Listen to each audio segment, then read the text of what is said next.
Since you're done with my parents' nursing care, let's get a divorce.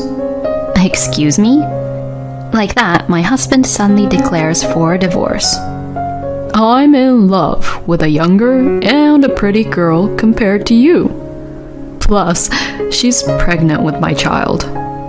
He confessed his affair without any sign of apology, and even smirked and told me that he got his mistress pregnant.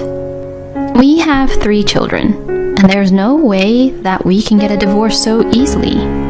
But my sons started saying things like this in front of me. I'd rather have a young mom than an old hag like you, Mom. My name is Lydia. I am a 42-year-old housewife. My husband and I have been married for 17 years. We currently have 3 kids. Our oldest son, Alex, is 16. Our second son, Sean, is 14. And our oldest daughter, Winnie, is just 10. We are a family of 5, living a busy but happy life together every day. Then we went to live with my in-laws for about 4 or 5 years because they were getting sick, and I was also taking care of them. It was really hard to multitask between raising the kids, doing all the housework, and taking care of my in-laws. Originally, I worked at a company, but when it came to taking care of my parents-in-law, I could not continue working at the office, so I became a full-time housewife and stayed home to care for them. It was my first time taking care of my in-laws, so there were many things I had to get used to. But my in-laws were always grateful and kind to me. And my kids, whom I could not take much time to care for because I was always with my in-laws, have grown up to be really good kids. The days passed by so quickly since I was so busy every day, and a few years passed by. I tried my best to take care of my in-laws, but perhaps age always wins. And unfortunately, my parents-in-law's health deteriorated rapidly, and my father-in-law passed away just last year. After that, I focused on taking care of my mother-in-law, Rita, but her health deteriorated further due to the grief of losing her husband. Despite my best efforts to care for her, she needed to be hospitalized. Grandma, are you going to die? My daughter came to visit her at the hospital with me, looking really sad. My daughter loved her grandma and was always with her. My mother-in-law also loved my daughter very much and used to draw with her and play cat's cradle with her. So that's why, to my daughter, her grandma had become a very important person in her life. I went to visit my mother-in-law every day with my daughter. I brought her a change of clothes and other necessary things every time. My sons were too busy with club activities to visit her, but they still came to visit her once or twice a month and talked happily with her. My mother-in-law was unfortunately not doing well and usually looked as if she was having a really difficult time, but getting to see her grandchildren seemed to cheer her up. Lydia, thank you so much for everything. No. The kids hope to be able to live at home with you again, Rita, so let's do our best to fight your illness. Yes, you're right. I mustn't be discouraged. I must get out of the hospital so that I can live with my grandchildren as soon as possible. Rita laughed as she said this. I wanted to support her as much as I could. Rita had been really kind to me since my husband and I got married, and she never bullied me as her daughter-in-law. I even longed to be like her if I ever become a mother-in-law in the future. After that, I went to visit Rita every day. Oh, thank you so much, Lydia. I'm sorry I put you under such a burden because I'm just so busy with my work. No, it's okay. My husband Joel works overtime every day and often has to work on Saturdays and days off. He is currently in a responsible position as a section chief and has to manage his colleagues, so it's no wonder that he has to do that. And since I am a full-time housewife, my income is 0, so my husband should earn enough for the family. In addition to our usual living expenses, we also have to pay the school fees for our 3 kids and Rita's hospital expenses. That is why I need my husband to work a lot as the main provider for the family. So I was completely prepared to take care of everything back at home. But then, unfortunately, Rita's condition worsened and eventually passed away. I was overwhelmed with grief at the death of my mother-in-law, whom I loved so much. My children also shed tears and grieved over her death. My husband, seeing us like that, felt he had to do the opposite and be strong. He promptly proceeded with the funeral arrangements and so on, and we were able to hold my mother-in-law's funeral without any major issues. After the funeral, I felt as if there was a huge hole in my heart. Even though I no longer needed to visit my mother-in-law, I found myself trying to pack her clothes in my bag and bring a change of clothes with me. This shows how much time I spent my time with Rita and how much she had become a part of my life. I gradually regained my strength after grieving for a while, and by the time I fully regained my strength, I felt much calmer. The children also became accustomed to the life without their grandmother. After praying for their grandparents every day, they left for school on their own. I began to get my mind in order and thought it was time to start working again. Now that taking care of my in-laws were over, I don't have to be home during the day, and the kids have school, so it wouldn't be a problem if I come home by evening after work. From now on, I'll have to pay for my second son and eldest daughter's high school tuition and my eldest son's college tuition. If that's the case, it would be better to find a new job as soon as possible. With this in mind, I decided to talk to my husband about it over dinner. But then, my husband made a shocking statement that surprised me. At that time, we were all sitting around the table eating our usual dinner. I was having a conversation with the children and trying to find the right moment to talk to my husband about getting a new job. Then, my husband suddenly says this. Since you're done with my parents' nursing care, let's get a divorce. Excuse me? The dining table froze in an instant. What did he just say? My husband said it so naturally that I wondered if I had misheard him. Did you just say divorce? When I asked him that, he grinned and nodded, saying, Yeah, that's right. Like that, my husband suddenly declares for a divorce. I couldn't catch up with what he was saying, and I panicked. Wait, it doesn't make any sense at all. Why do you want a divorce? We just said we would live happily as a family from now on, even for your parents. When I said that, my husband looked annoyed. I don't remember agreeing to that. I mean, since it's come down to this, I'll confess everything now. I'm in love with a girl much younger and much prettier than you. What? She's cute as an angel, and she's pregnant with my child. That's why I'm going to be with her. I can't believe this. He confessed his affair without any sign of apology, and even smirked and told me that he got his mistress pregnant.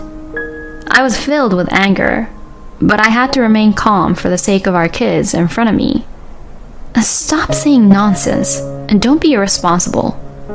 We have 3 kids, and there is no way we can get a divorce so easily. You should put yourself in the children's shoes, hearing that their father is suddenly going to be with another young woman. You lack common sense. I tried to stay calm, but my anger got the better of me. I felt a surge of hatred with like no other toward my husband, who had publicly confessed about his affair and demanded for a divorce at a family dinner. As a mother, I tried to restrain myself, but I could not control all this anger boiling inside of me. But I have to take care of my children. You guys can be angry at your father too, okay? What your father is doing is something no humans should do. I tried to ease the children's shock as much as I could, and I tried to use my husband as a bad example. But my son said this in front of me. Dad, good job. You're the same age as Mom, but you made a younger woman fall in love with you. Excuse me? I was surprised to hear Alex say such a thing. And then Sean said something that I had never expected him to say.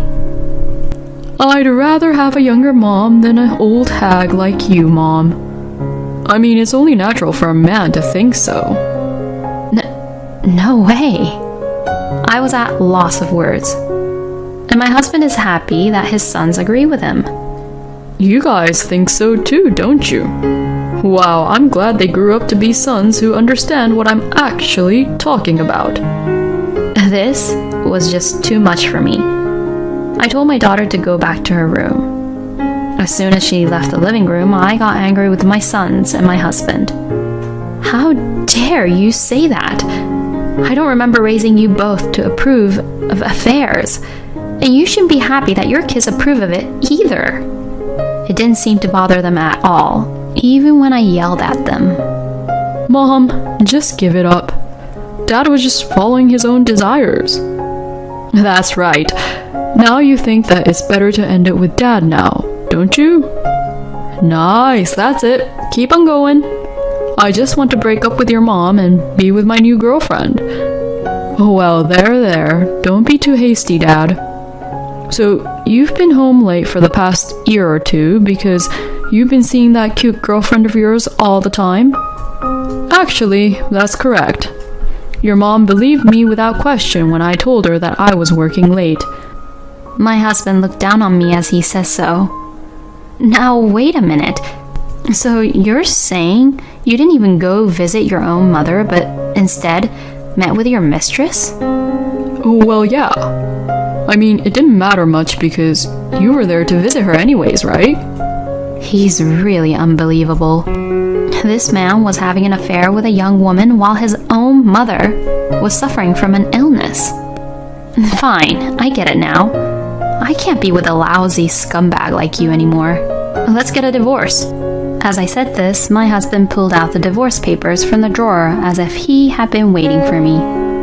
Thank you for understanding it so quickly. As I signed the divorce papers, I said, I'll make sure to get alimony, okay? To him. My husband shrugged his shoulders and laughed, saying, I'm not at all worried about that.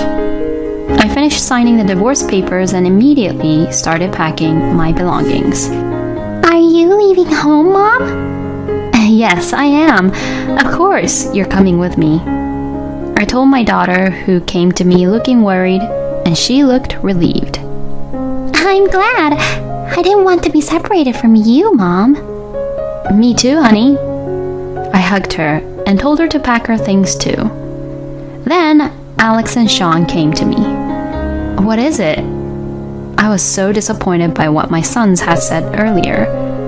I thought they had grown up to be good kids, but I never thought they would say something like that. When I coldly asked them that, they closed the door to their room and apologized to me. Mom, I'm sorry. Huh? I would never have called you a hag or anything like that, and I can't forgive Dad either. What do you mean?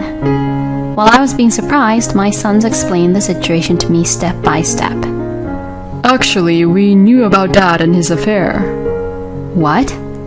While you were visiting Grandma, I would come home at night after the club activities, and sometimes I would hear Dad being on the phone in his room. He was whispering, saying something flirty, and I thought for sure it wasn't you on the other end of the line, Mom. Oh, so that's how it was. Then, all of a sudden today, Dad confessed about his affair, so I was surprised. With that, the eldest boys handed me a voice recorder. Now that I've recorded the conversation we had earlier, I think this will be valid for when you file for alimony or something. I think you can get a pretty good amount of alimony because it's so horrible of Dad to force you to take care of his own mother while having an affair with another woman. What? Both of you were planning for this from the beginning? When I asked them that with surprise, they both smiled at me.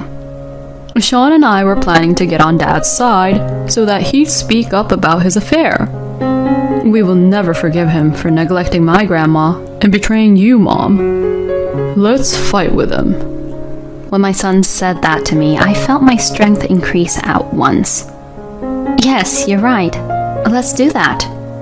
Then I hired a lawyer and presented the evidence of the affair, and also the evidence that Joel forced me to take care of his parents. Thanks to that, I was able to claim quite a bit of alimony from my husband. Hold on now.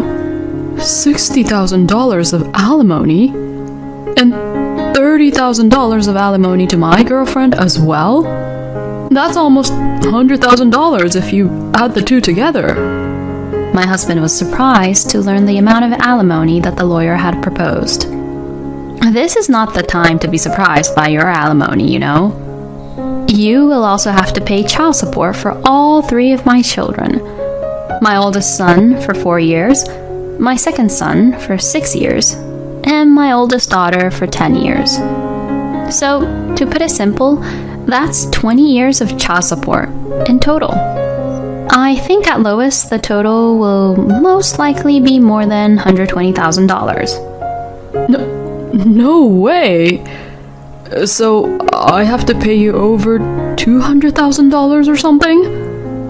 Well, that's how much big of a problem you caused for the whole family.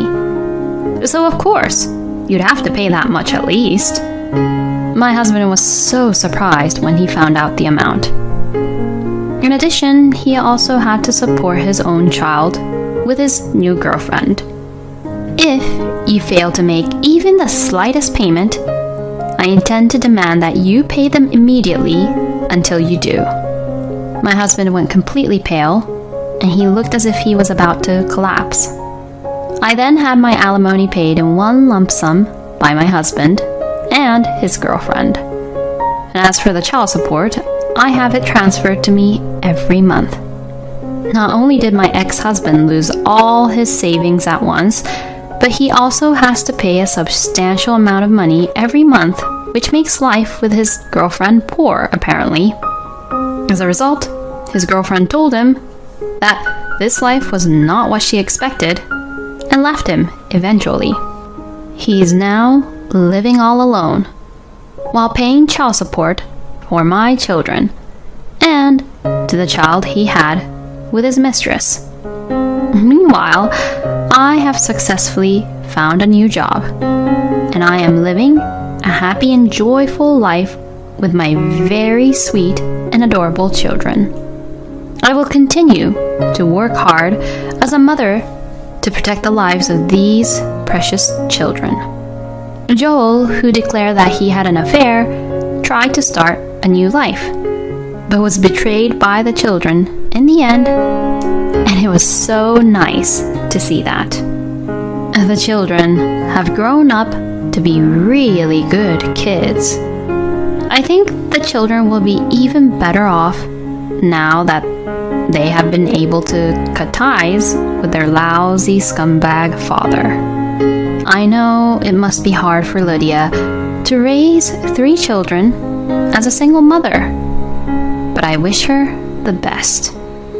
I wish Lydia and her children all live a happy life from now on. Thanks for watching until the end. Please subscribe to our channel. See you in our next video.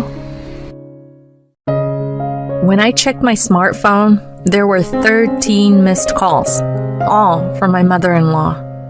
Not again, I thought to myself, just as my phone vibrated with another call. Hello? My mother-in-law, Monica, responded with a shout. Hey, have you sent this month's $2,200 yet? Excuse me? I said the money. You haven't transferred this month's money yet. She yelled, furious. She didn't care a thing about my situation and openly expressing her own desires. I was at my limit with her. You don't feel bad about your own actions even in a situation like this, do you? I had to resort to my last option. I resolutely told her through the phone, your son has passed away, so I can't send you money anymore. My name is Ashley. I'm 32 years old and I work for a major financial company while managing household duties. I got married about 2 years ago. I met my loving husband, Mason, through a shared hobby. I was immediately attracted to his kind nature and radiant smile, and it seemed he felt the same way. After a year of dating, we quickly got engaged. We probably both felt that we wouldn't meet anyone better. We lived together while dating without any major fights, so we decided to get married. Everything was going smoothly for us until one problem arose. My mother-in-law, Monica. Her husband had passed away a few years ago, and Mason didn't have any siblings, so his only family was his mother. The issues started when I first visited her home to introduce myself before marriage. "Nice to meet you," I said. Then she responded with an apparent displeased look. You're Mason's fiance? Yes, my name is Ashley. Huh. You're not exactly impressive. I wonder what my son sees in you. I couldn't tell if she was joking or serious, and I was quite shocked to be addressed so by the mother of the man I love. Seeing my surprise, Mason criticized her. Mom, why would you say such a thing? How can you casually say that to the woman I brought home?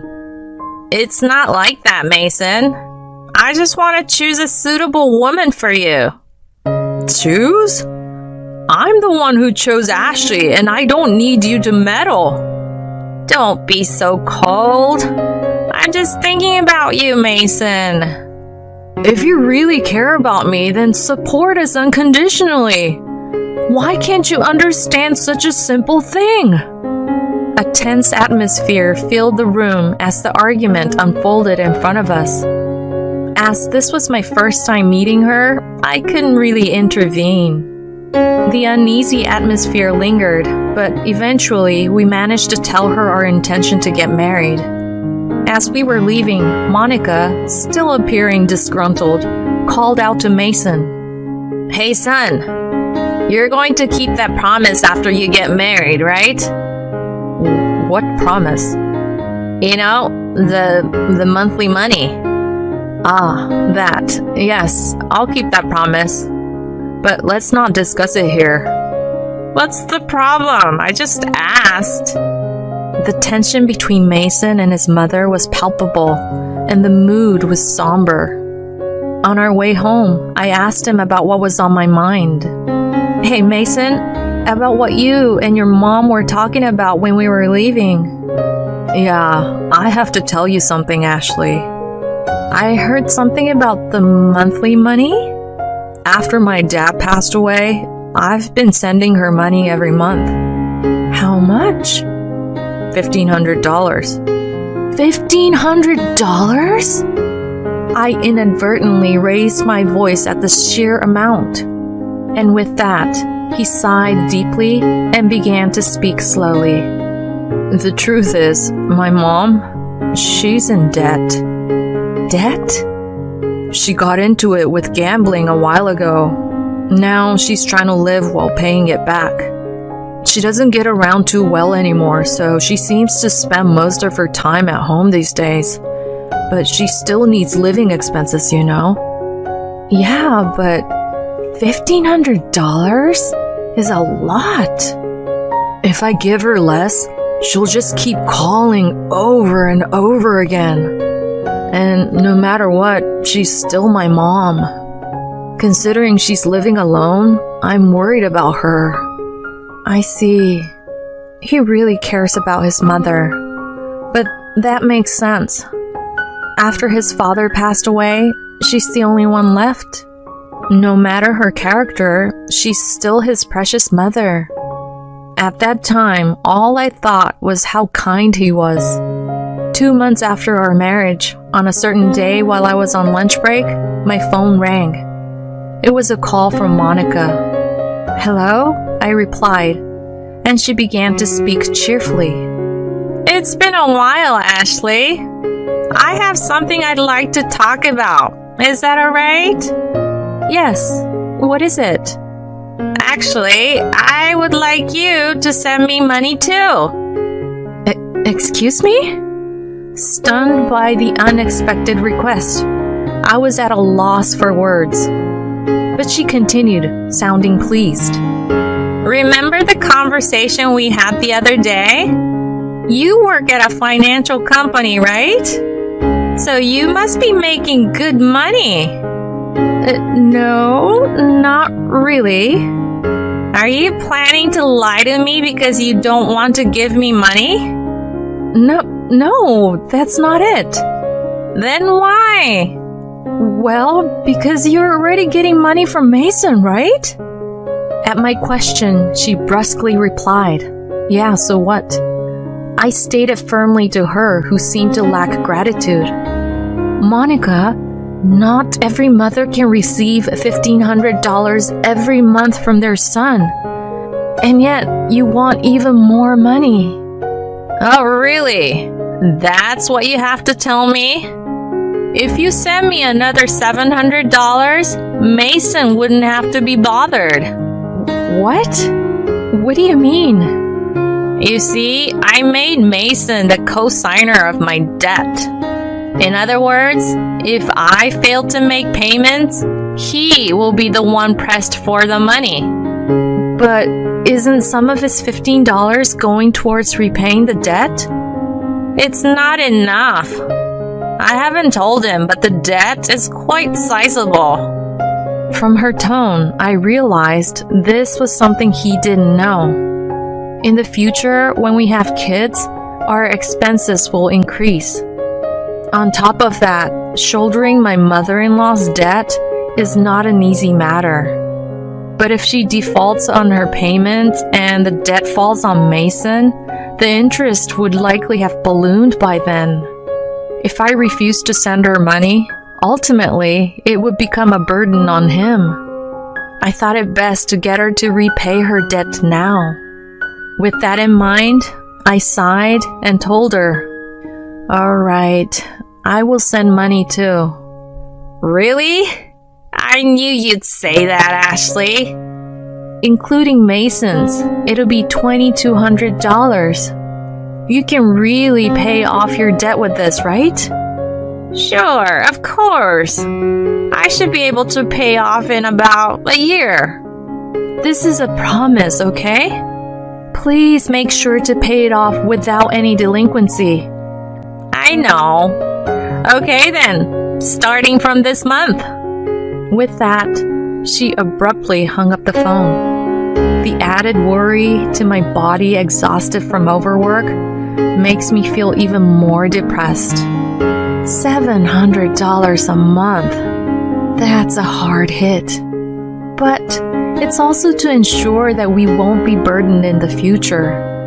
Most importantly, if she can't live adequately, Mason would not like it. That night, I immediately told my husband about it. He said I didn't have to go that far, but I told him I had already agreed with her and made a decision for our future, so it wouldn't be a burden to us. He showed understanding while looking apologetic, saying, "I'm sorry and thank you." 2 years have passed since that time. The remittance I thought would end in a year is still continuing, and we're still transferring $2,200 to her every month. What's worse, Mason fell ill about 2 months ago and is unable to go to work. Although he is on sick leave and receiving sick pay, it's a drop in the bucket compared to his previous salary. Last month, I transferred $2,200 to her from my savings for the time being, but if this continues, it'll be quite tough. Moreover, unbelievably, she has not visited her son even once. Even though we have told her that he was hospitalized, she just contacts me asking, "You're still sending money, right?" I was so furious that I decided to talk to Mason about it. "Hey, honey, your mother doesn't care about your situation at all. She only thinks about money. I think we should seriously consider what to do in the future." "Yeah, I've been thinking the same thing. I don't want to burden you any further. I've received several calls and messages this month asking, is the remittance still not done?" Seriously? Even though her own son is sick, she only thinks about money. Is there anything on her mind other than money? He expressed his anger towards his mother with a somewhat haggard expression. Then, with a look as if he had thought of something and a daring smile, he said, "That's it." "What is it?" "Well, this is a last resort, but I've thought of something good." "Something good?" "Yeah, so we can..." "What?" The plan that he came up with was something I could not have imagined. It may be inappropriate, but it might be necessary to get through to her. A few weeks later, Mason was successfully discharged from the hospital. No matter how many times I contacted Monica, I got no response from her, so I haven't told her about his discharge. I've been receiving constant reminders about the remittance from her these past 2 weeks. There's no point in sending money to a mother who doesn't even care about her son. As I was having coffee with Mason, a message came to my smartphone. When I looked closely, there were 13 missed calls, all from Monica. Not again. As I thought this, my phone vibrated again. It was another call from her. "Hello?" I turned on the speaker so Mason could also hear, and she suddenly started yelling, "Hey, where's my $2,200? "Excuse me?" "I'm talking about the remittance. The money for this month hasn't been transferred yet." "Monica, do you understand that Mason is currently..." "I don't care if he's in the hospital or what. It doesn't concern me. You're working at a good company, so you must have plenty of savings. Hurry up and transfer it to me." She was raging in anger and finally made a statement that made me doubt my ears. "Listen, you married and became Mason's wife, so if he can't pay, you have to pay me. If you refuse, I will make you a co-signer of my debt." At that moment, something snapped inside me. Without considering our situation at all, she was simply revealing her own greed. I had reached my limit with her. Even in this situation, she doesn't feel bad about her actions? In that case, I have no choice but to use the last resort. I said firmly into my smartphone, "Your son has passed away, so we can no longer send you money." At those words, she let out a stunned, "Huh?" Yes, this was exactly the final measure Mason had suggested. Lying to her that her son had died and watching her reaction. If she even slightly showed sorrow and reflected on her past actions, apologized, we would continue sending money. If she did not show any remorse and still demanded money, we would completely cut ties. That was the plan. I was thinking in my heart, even my money-grubbing mother-in-law would feel bad about her past behavior if she heard that her son had died. However, the next moment, she started laughing loudly.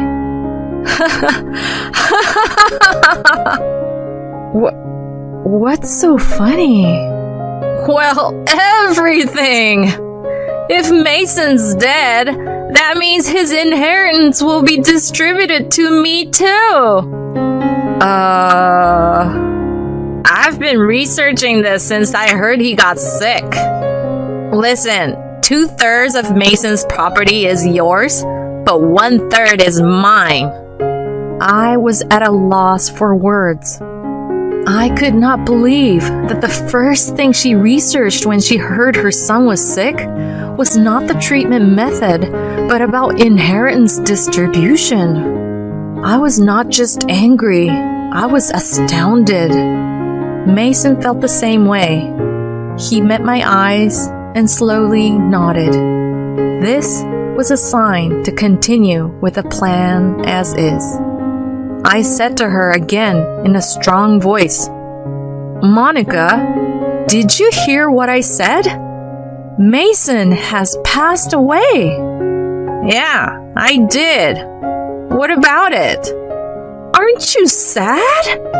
Your son passed away before you. Well, I was worried that the money would stop coming, but if I'm getting the inheritance, then I guess it's fine. What the? Anyway, make sure you send me my 1/3, okay? I won't let you run off with all of it. The call was abruptly cut off and a dial tone echoed. When I looked at Mason, he was red and trembling. Are you okay, honey?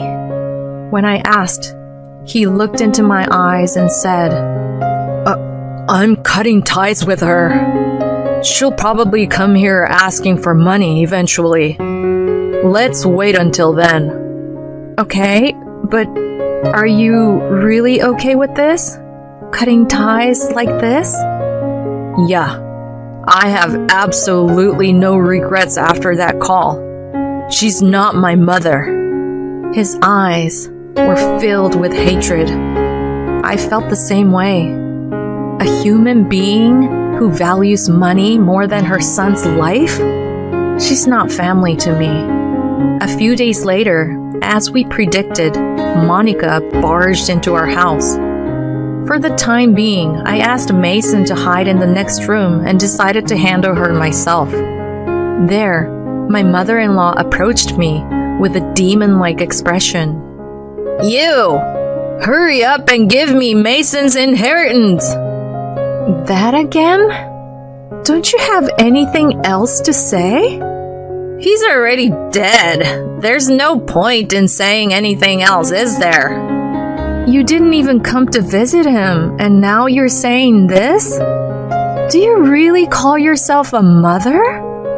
You're annoying. Hurry up and give me the money. I can get a lawyer to handle this, you know. There's no point in talking any further.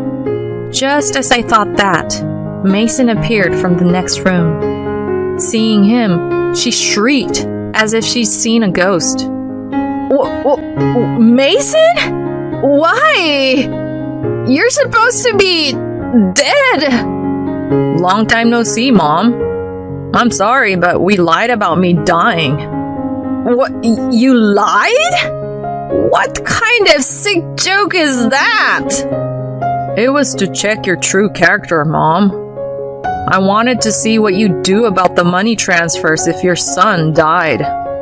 But, as I expected, you're nothing more than trash who only has eyes for money. That's very clear to me now. What? How dare you call me trash? Shut up. I'm cutting ties with a toxic mother like you.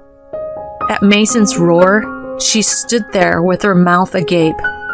She couldn't comprehend the situation of her own son declaring to cut ties with her. What does this mean, Mason? It's just like I said. I can't consider someone like you as my mother. Then what about the money? The hell we would give you. You deal with the debt on your own. We've decided to move. Hold on a sec. If you do that, though, I won't be able to live. Tears in her eyes, she reached out her hand to Mason. He forcefully shook it off, and with a cold gaze, he declared, I don't give a shit about your life. After all the help we've given you, you can't even apologize once. I'm glad I found out your true nature. Don't ever show up in front of us again. Wait! Are you abandoning me, Mason? Ignoring her words, Mason grabbed her arm, dragged her to the entrance, and threw her out of the house along with her shoes and bag. She made a racket outside for a while, but she seemed to disappear after a bit, unable to bear the looks from the neighbors. We received several calls from her, but ignored them all. We blocked her number and moved. As for the co-signing issue on her debt, Since she had listed Mason as the co-signer without his consent, the contract was invalid, and he bore no responsibility. Since then, apparently, Monica has been leading a miserable life without any financial help from us. She deserved it because instead of using our money to repay her debts, she mostly spent it on gambling. She still has a mountain of debt and is being hounded by debt collectors every day. She can no longer gamble, her favorite pastime, and seems to be working from dawn till dusk. It doesn't seem like she'll be able to pay off her debts anytime soon. She'll likely have to work until she's unable to move. All this is her just desserts. On the other hand, we've been living fulfilling days in our new home. Mason's condition has stabilized and he's returned to work after some time. We're excited to welcome a new family member soon too. We can't wait to meet her next year. From now on, we want to spend our days happily as a family of 3.